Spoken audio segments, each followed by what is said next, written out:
Hey everybody, I'm Dr. Amy. It's time for another Tuesday tip. This month we're talking about detoxification, and one of the things that I want to talk about is gut binders. So it's a weird phrase, gut binders, but they're incredibly important.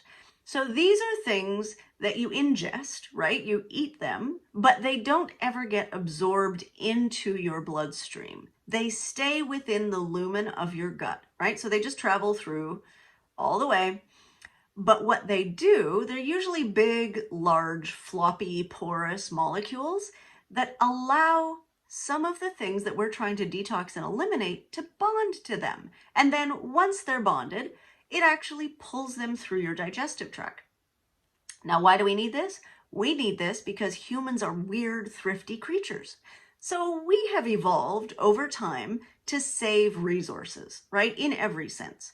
We are essentially hoarders. That's just being a human, right? So when you eliminate toxins into your gut, some of those toxins look very similar to molecules that might be beneficial, right? The classic example is estrogen, right? We need to detoxify estrogen and we excrete it into our gut, but then as it's moving through the gut, your body kind of looks back through the trash and says, ooh, that might be useful in the future. I'm going to pull that back in. So your body actually transports that estrogen that you've worked so hard to detoxify back into your bloodstream. That is not the flow we are looking for.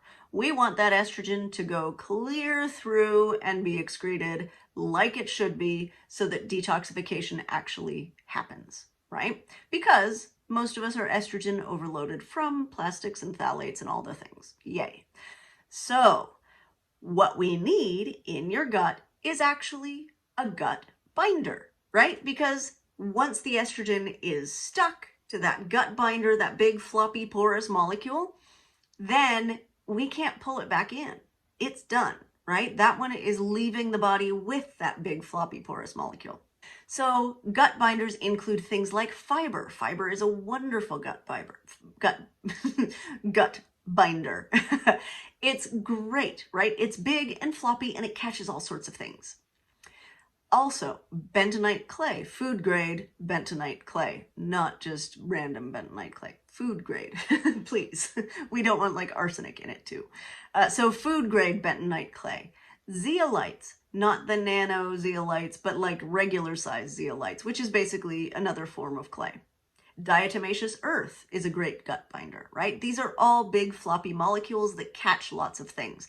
Chitin can be a great gut binder. That's actually from, like shrimp shells or whatever, things like that. So all of these big floppy molecules. Activated charcoal is another one. It's not great for long-term use just because, everything turns black and that's a bummer. But all of these things are good gut binders. I've even seen doctors use prescription Welchol, which is a cholesterol binding medication, right? Something like that. Or bile salts. These can all be gut binders. So any of these can function in that same way, catching those toxins, pulling them out through your digestion so that you cannot reabsorb them, which helps your detox efforts tremendously. So you're not basically detoxifying the same molecule 20 times, which is a thing we do. Okay, so if you're considering a detox, gut binders are very supportive, very gentle. They're not going to like push your liver. They're not going to push things faster than your body's ready for, but they will help you detoxify more efficiently and more effectively. Okay, that's it for now.